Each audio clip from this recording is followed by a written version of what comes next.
जय हिंद साथियों, एक बार फिर से स्वागत है आप सभी लोगों का आपके अपने परिवार रिवीजन एकेडमी पर। दोस्तों, मैंने सोचा है कि थोड़ा सा मैं आप लोगों को एक एक थिंकर्स भी करवाते चलता हूं जितना मुझसे पॉसिबल हो पा रहा है। जैसा कि आज वैदिक सभ्यता हम लोगों का ख़त्म हो गया है, जो मैंने आपको पैटर्न बताया, देखो मैं आपकी सिर्फ मेरी तरफ से जितनी हेल्प हो पाएगी उतनी मैं कोशिश कर रहा हूँ करने की। मेरे पास रिसोर्सेज की बड़ी कमी है, समस्या ये है तो, और टाइम थोड़ी सी समय की समस्या है कि मैं जो अपना काम है उसको छोड़ करके निकाल के इधर आता हूँ। तो मैं कोशिश कर रहा हूँ कि जितनी आपकी हेल्प कर पाऊँ। इसके अलावा कुछ बच्चों का कमेंट आए तो मुझे बहुत अच्छा लगा। मैं कोशिश करूँगा कि जितनी मैं आपकी हेल्प कर पाऊँ उतनी हेल्प कर दूँ। रिवीजन एकेडमी के नाम से अपना टेलीग्राम चैनल है, वहाँ पर आपको क्वेश्चंस मिल जाएंगे, आंसर राइटिंग के लिए प्रैक्टिस मिल जाएगी, और कुछ जैसे ये नोट्स वगैरह मैंने सोचा कि मैं भी आपको एक काम करूँगा, प्रोवाइड करवा दिया करूँगा कि जो हैंड रिटन नोट्स वगैरह है तो उसमें भी आपको प्रॉब्लम नहीं आएगी। तो कहीं ना कहीं मैं वो आपको कोशिश करूँगा प्रोवाइड करवाने की।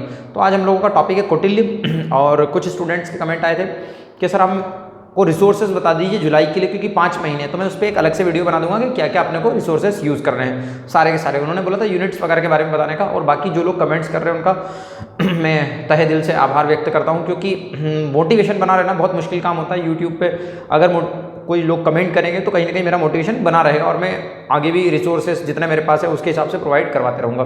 तो कौटिल्य को हम आते हैं दोस्तों। सबसे पहली बात है, लास्ट ईयर के पेपर में आप देख लें कि कौटिल्य से क्या क्वेश्चन आया, किस तरीके से आया, और जो मैंने यहाँ पर कंटेंट लिखा है उसी तरीके से आप भी कोशिश करेंगे इसको मैक्सिमम से मैक्सिमम 2 पेज में खत्म कर दें।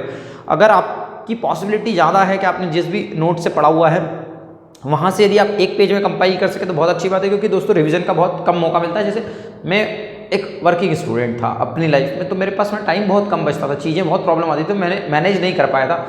मेंस बहुत आसान है, लेकिन अगर आपके पास समय है और कंपाइल नोट्स है और आपका एक मेंटर जो होगा सही दिशा में काम करेगा तो मेंस बहुत आसान है।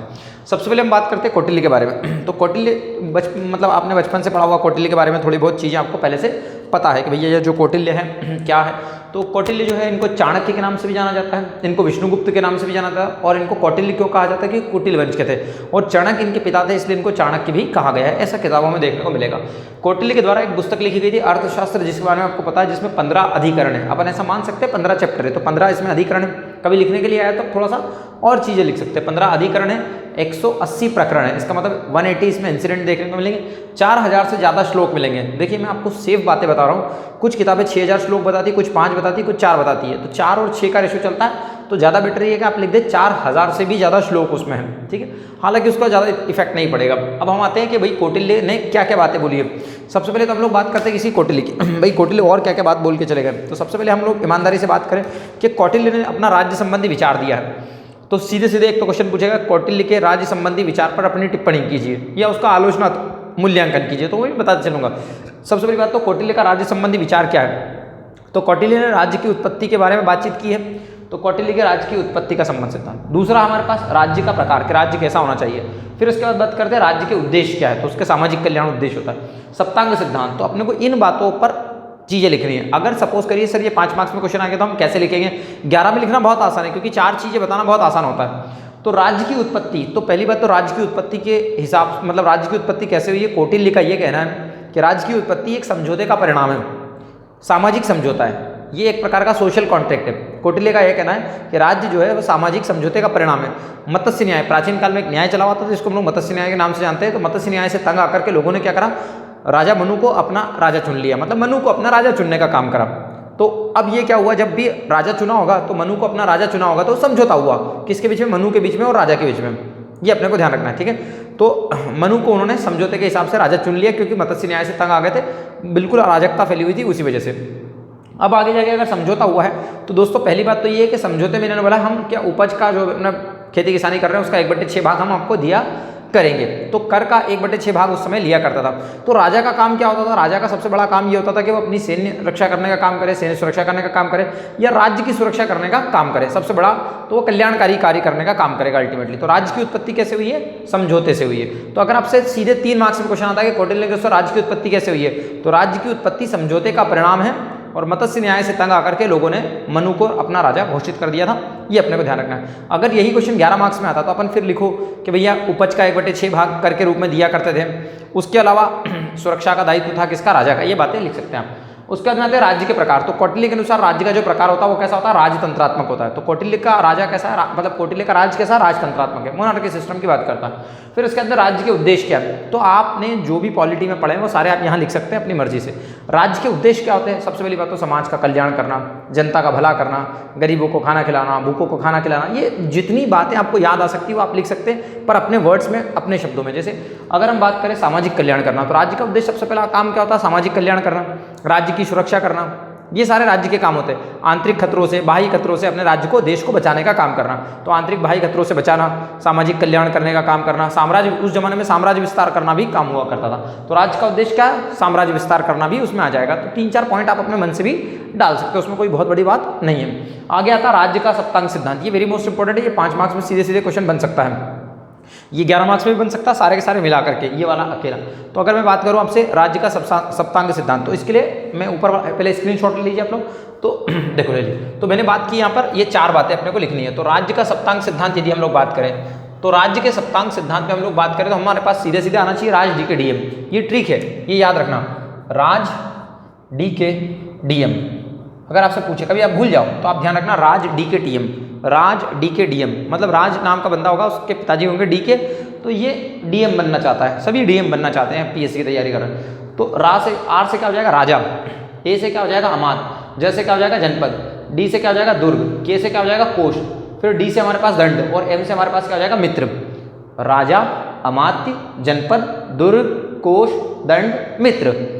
तो आपको याद रह जाएंगे साथों, कोई दिक्कत नहीं आएगी। राज डी के डीएम, जैसे अपने दिमाग में आया 5 मार्क्स का क्वेश्चन बिल्कुल फिट, अगर कभी उसने कॉपी पेस्ट वाला क्वेश्चन पूछा कि भैया सप्तांग सिद्धांत के बारे में बताइए, कुछ भी कॉन्सेप्ट नहीं डाला उसमें, तो अपना सीधा सीधा काम बन जाएगा। राजा, तो एक पहली बात तो ये है कि जैसे मान लो कभी 11 मार्क्स में आया अकेला सप्तांग सिद्धांत 11 मार्क्स में आया, तो बहुत इंपॉर्टेंट बात है कि अपने को इंट्रोडक्शन थोड़ा सा 4-5 लाइन का देना पड़ेगा, कम से कम 4 लाइन तो लिखनी ही पड़ेगी। तो कौटिल्य ने जो राज्य की तुलना शरीर से की है, कौटिल्य ने कहा है कि जिस प्रकार शरीर अंगों से मिलकर बना होता है, उसी प्रकार भी राज्य रूपी शरीर अंगों से मिलकर बना हुआ होगा, और वो अंग निम्नलिखित निम्न प्रकार से है। ठीक है, ये अपने को ध्यान रखना। तो कौटिल्य ने ये सारी बातें अर्थशास्त्र में ही बताई है, क्योंकि इसके अलावा उनकी और दूसरी कोई पुस्तक नहीं है जो हम लोग पढ़ते हैं। तो राजा को उन्होंने बताया कि राज्य रूपी शरीर का ये सिर है। तो राज्य रूपी शरीर का सिर कौन है, राजा है।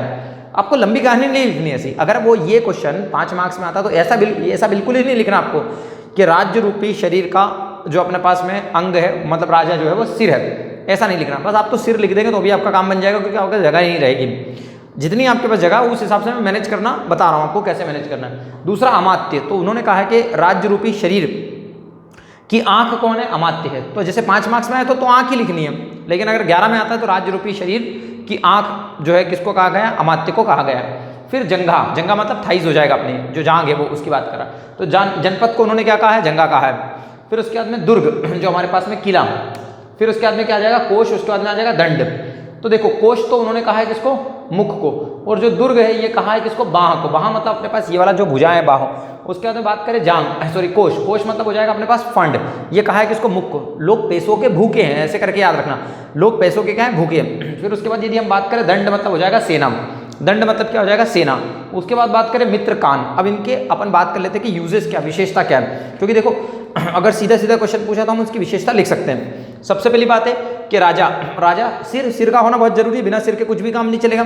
तो राजा का मेन काम क्या होता है, अपनी प्रजा का भलाई करना, कल्याण करना, साम्राज्य विस्तार करना, शत्रु देशों से अपने लोगों की रक्षा करना, राजा का ये मेन काम होता है। और सिर का भी यही काम है अपना, ठीक है।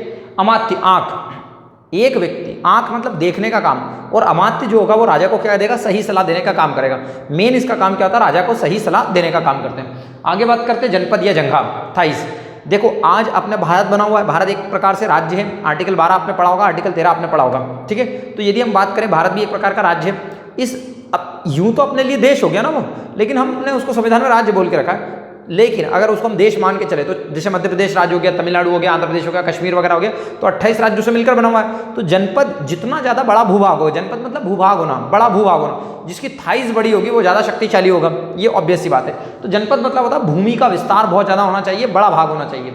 आगे बात करें दुर्ग मतलब बाह मतलब भुजाएं होंगी। दुर्ग मतलब क्या हो जाएगा, किला, जहां पर अपनी सेना को रख सको, जहां पर अपना कोष पैसा रख सको, फंड रख सको, ये अपने को ध्यान रखना है। जैसे आपको पता है शेरशाह सूरी ने लाड़ मल्लिका नाम की एक बंदी से शादी कर ली थी, क्योंकि वो उस कोष, उसका जो पति था उसके कोष का रक्षक हुआ करता था, वहाँ बहुत ज़्यादा पैसा हुआ करता था, उसने उससे शादी कर ली। खुद राजा बना तो वो सारा का सारा कोष उसके हाथ में आ गया था। ठीक है, तो ये जो दुर्ग होगा यहाँ पर अपन क्या करेंगे, अपने पास में जो फंड है, पैसा है, वो यहाँ सुरक्षित रख सकते हैं, अपनी सेना को यहाँ सुरक्षित रख सकते हैं। तो दुर्ग में हम अपनी सेना सुरक्षित रख सकते हैं और यहाँ हमारा फाइनेंशियल जो पैसा वगैरह वो सब सुरक्षित रख सकते हैं। आगे आता कोष। कोष मतलब होता है मुख, अपने पास में जो वित्तीय सहायता है वो सब क्या कहलाएगा, कोष कहलाएगा। मतलब आपके पास में पहले से रिजर्व फंड होना चाहिए, वित्तीय सहायता के लिए आपके पास में से पहले से पैसा जमा होना चाहिए। फिर उसके बाद में बात करते हैं हमारा दंड। दंड का मतलब होता है सेना, आपके पास में सेना होनी चाहिए। आप सेना अगर नहीं होगी तो आप युद्ध नहीं कर पाओगे, तो दंड क्या है, सेना है, ये ध्यान रखना। फिर उसके बाद में बात करें मित्र, जो है कान।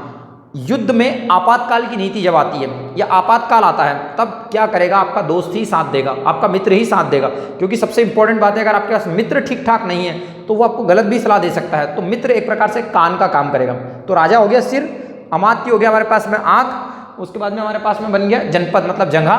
ये उसके बाद में डी से हमारे पास क्या आ गया, दुर्ग। दुर्ग मतलब वहाँ आगे पीछे कर सकते हैं आप, कोई दिक्कत नहीं है, उससे समस्या नहीं है लिखने से। फिर उसके बाद में हमारे पास क्या हो गया, कोष मतलब मुख, लोग जो है पैसों के लिए भूखे हैं, ऐसे करके याद रख लें। दंड मतलब सेना और मित्र मतलब क्या हो जाएगा, कान। ये बहुत इंपॉर्टेंट बात है जो आपको ध्यान रखनी है। अब आगे बात कर लेते हैं कौटिल्य की विदेश नीति। तो राज डी के डीएम आपको याद रह जाएगा, कोई दिक्कत नहीं है। देखिए मैं आपको ना यहाँ एक्सप्लेन नहीं कर रहा हूँ चीज़ें, सब जितना मेरे से पॉसिबल हो रहा है उतना कर रहा हूँ मैं। क्योंकि क्या होगा कि आपके पास जो नोट्स है वो बड़े बड़े नोट्स होंगे, सभी के पास ऐसा है। तो जो व्यक्ति शॉर्टकट नहीं कर पा रहा, मैं उसको सीधे सिर्फ बता रहा हूँ कि उसको शॉर्टकट कैसे करना है। ठीक है, जब समय आएगा तो हम लोग उसको एक्सप्लेन भी अच्छे से करेंगे। विदेश नीति, ये 5 मार्क्स में सीधे क्वेश्चन पूछ सकता है कि कौटिल्य की विदेश नीति के बारे में टिप्पणी कीजिए, आलोचनात्मक मूल्यांकन कीजिए, कौटिल्य की विदेश नीति संबंधी विचार बताइए। या सीधे सीधे आपसे मंडल सिद्धांत भी पूछ सकता है कि मंडल सिद्धांत क्या होता है। दोस्तों ध्यान रखिएगा, विदेश नीति के संबंध में 4 इंपॉर्टेंट पॉइंट डालना अपने को किसमें, 5 मार्क्स में। अगर 11 में आता तो यही वाली चीज़ें लिखनी है, लेकिन उसको थोड़ा सा हमको डिटेल बता देना है। तो मंडल सिद्धांत, षाटगुणी नीति, चातुर्गुणी नीति और राजदूत, ये चारों बातें अपने को अच्छे से डालनी है। भले ही 5 का आ रहा तो भी चारों बातें ही हम डालेंगे। अकेला अगर मंडल सिद्धांत पूछ रहा 5 मार्क्स में तो केवल मंडल सिद्धांत लिख के आएंगे। अब देखना मंडल सिद्धांत क्या होता है। पहली बात तो मंडल सिद्धांत, मंडल जो होता है वो देशों का समूह होता है। आपके पड़ोसी राज्य और आपके बीच में किस तरीके के संबंध रहे हैं, क्या वो आपका शत्रु रहा है, क्या वो आपका मित्र रहा है, तो ये संबंधों को बताने के लिए कौटिल्य ने मंडल सिद्धांत दिया है। और मंडल क्या है, देशों का समूह है, हम ऐसा मान के चलेंगे। या मंडल आप लिख सकते हैं राज्यों का समूह होता है। तो मंडल देशों या राज्यों का समूह है जो एक दूसरे के प्रति कैसी व्यवहार की नीति अपना रहे, कैसी विदेश नीति अपना रहे, उनके बारे में मंडल सिद्धांत में बताया गया है। ये एक प्रकार की गत्यात्मक अवधारणा है। गत्यात्मक अवधारणा मतलब डायनामिक प्रोसेस है, ये रुकती नहीं है कभी एक जगह। ये समय के हिसाब से क्या होती जाती है, चेंजेस होती जाती है। लेकिन समय के हिसाब से जब चेंजेस होगी तो इन्हीं परिस्थितियों को अपने को बदलना पड़ेगा। आगे आते हैं 12 राज्यों से मिलकर बना है। सबसे इंपॉर्टेंट बात है, मंडल सिद्धांत अगर 3 मार्क्स में आता तो 3 मार्क्स का भी क्वेश्चन कवर, 5 का भी कवर और 11 का भी कवर हो रहा है हमारा।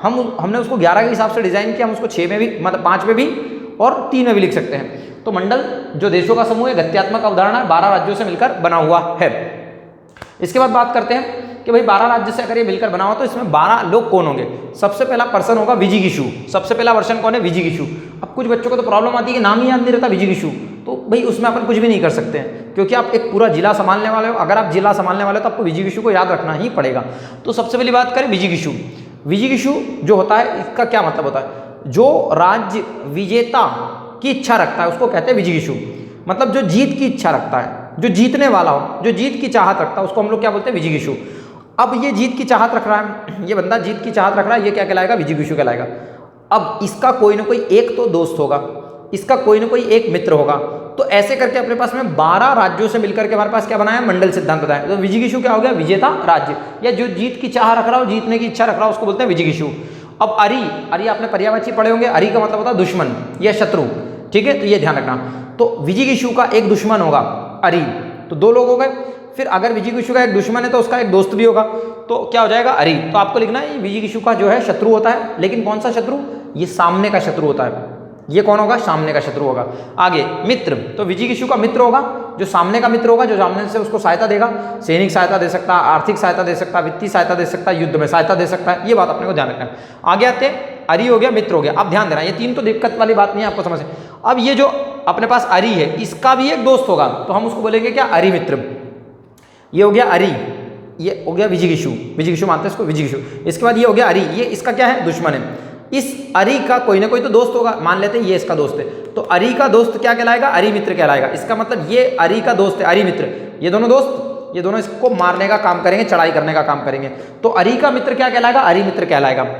अब अरि मित्र हो गया, ये तो इसका दोस्त हो गया है ना, ये इसका क्या हो गया, दोस्त हो गया। एक मित्र का भी दोस्त होगा तो उसको हम बोलेंगे मित्रामित्र, मित्र का मित्र। जैसे मैं हूं, मेरा भी एक दोस्त होगा, तो सामने जो मोबाइल रखा है मान लेते हैं वो विजिगीषु है, तो मैं हम दोनों दोस्त हो गए, विजिगीषु और मित्र। मेरा एक जो दोस्त है वो भी किसका दोस्त हो जाएगा, विजिगीषु का, क्योंकि सामने खड़ा हुआ है यहाँ बंदा, ये इसके ऊपर आक्रमण करेगा मोबाइल के ऊपर, तो उसका भी एक दोस्त होगा, उसको भी पकड़ के लेके आएगा वो। तो सबसे पहली बात है कि मित्र का भी एक मित्र होगा, इसको हम लोगों ने बोल दिया क्या, मित्रामित्र। अब एक जो अपने पास में अरि का मित्र, अरि मित्र, और अरि के मित्र का भी मित्र हो जाओ, अरि मित्रामित्र बोलेंगे उसको हम लोग क्या बोलेंगे, अरि मित्रामित्र। ठीक है, तो अरि मित्र हो गया, अरि मित्रा मित्र, यहाँ मित्रामित्र लिख देता हूँ, अरि मित्रामित्र, अरि का दोस्त और उसके दोस्त का दोस्त, तो ये क्या हो जाएगा, अरि मित्रामित्र हो जाएगा।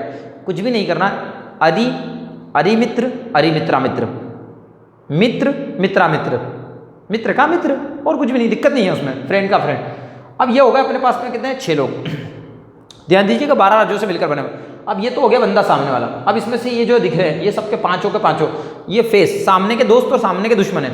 दोस्तों सामने के दोस्त और सामने के दुश्मन बहुत अच्छे होते हैं। जो आस्तीन का सांप होता ना वो जिंदगी भर घाव दे के जाता है, बहुत समस्या पैदा करता है। और जो एक बात ध्यान रखना दोस्तों, जो सस्ते लोग होते हैं ना वही छोड़ के जाते हैं, और सस्ते लोगों के पीछे कभी आंसू मत बहाना। सस्ते लोग सिर्फ छोड़ के जाएंगे, उनके पीछे कभी आंसू नहीं बहाना।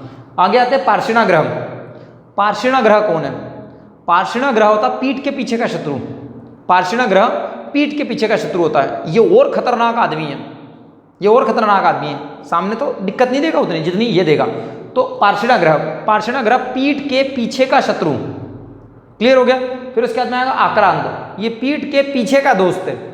अब अपने आ जाएगा पार्षिणा ग्रहसार। तो पार्षिणा ग्रहसार जो है, जैसे पार्षिणा ग्रह क्या, दुश्मन, पीठ के पीछे का। तो पार्षिणा ग्रहसार क्या है? पार्षिणा ग्रह का दोस्त। पार्षिणा ग्रहसार क्या हो जाएगा? पार्षिणा ग्रह का दोस्त हो जाएगा। ये पीठ के पीछे का, ये भी दुश्मन ही है विजिगीषु का। अब आते हैं हमारे पास आक्रांत, ये पीठ के पीछे का दोस्त है विजिगीषु का। और आक्रांत सार जो है वो आक्रांत का दोस्त है, तो विजिगीषु का भी दोस्त ही हुआ। आगे बात करते हैं मध्यमा। मध्यमा मतलब विजिगीषु और जो शत्रु राज्य अरि राज्य, उन दोनों के बीच में ना तो इसका विजिगीषु से कोई लेने देना है, ना ही इसका जो अपने पास में इससे क्या बोलते हैं अपना अरि से लेना देना। जैसे एग्जांपल के तौर पे भूटान, हाँ वर्तमान परिप्रेक्ष्य आपसे पूछेगा तो आपको डालना पड़ेगा। जैसे बेचारा भूटान, ना इसको नेपाल से कोई लेना देना, ना भारत से लेना देना, ना इसको कोई चाइना से लेना देना, ना इसको भारत से लेना देना। हम एग्जाम्पल के तौर पर कुछ भी डाल सकते हैं, हमारे दिमाग जहाँ तक जा पा रहा है वहाँ तक अपन ले जा सकते हैं उसको, अगर आपकी अंडरस्टैंडिंग ठीक ठाक है, अगर आप पेपर में पढ़ रहे हो। फिर उसके बाद में बात करते हैं उदासीन राज्य। जैसे उदासीन राज्य ये सबसे खतरनाक राज्य होता है। इसको वैसे तो किसी से कोई लेना देना नहीं है, लेकिन ये चाहता है कि लड़ पड़े आपस में और इसका फायदा मुझे मिल जाए। तो एग्जाम्पल के तौर पे पाकिस्तान अपना क्या हो गया, ये पूछेगा वर्तमान परिप्रेक्ष्य तो आपको लिखना ही पड़ेगा। ये वर्तमान में अपन भारत मान लेते हैं विजिगीषु है, तो अपना एक दुश्मन होगा कौन? पाकिस्तान। अब पाकिस्तान का दोस्त कौन हो गया? चाइना। तो पाकिस्तान हो गया अरि और चाइना हो गया क्या? अरि मित्र। बात समझ में आ गई? ये क्लियर हुआ कि नहीं हुआ? वैसे ही एग्जाम्पल के तौर पर अपन देखें कि हमारा दोस्त एक जमाने में क्या हुआ करता था? नेपाल हुआ करता था, लेकिन नेपाल को भी खींचने का काम कर रहा है चाइना कर रहा है। फिलहाल तो हम ये मान के चलते हैं हमारा दोस्त है, लेकिन हम रशिया को और ज़्यादा मान सकते हैं कि रशिया हमारा क्या है? मित्र है। तो रशिया का कोई ना कोई मित्र होगा तो वो अपने साथ में करेगा। और यहाँ अमेरिका ध्यान रखिएगा, सबसे इंपॉर्टेंट बात है, ये आप दिमाग में बिठा के रखें, अमेरिका है उदासीन, जो सबसे खतरनाक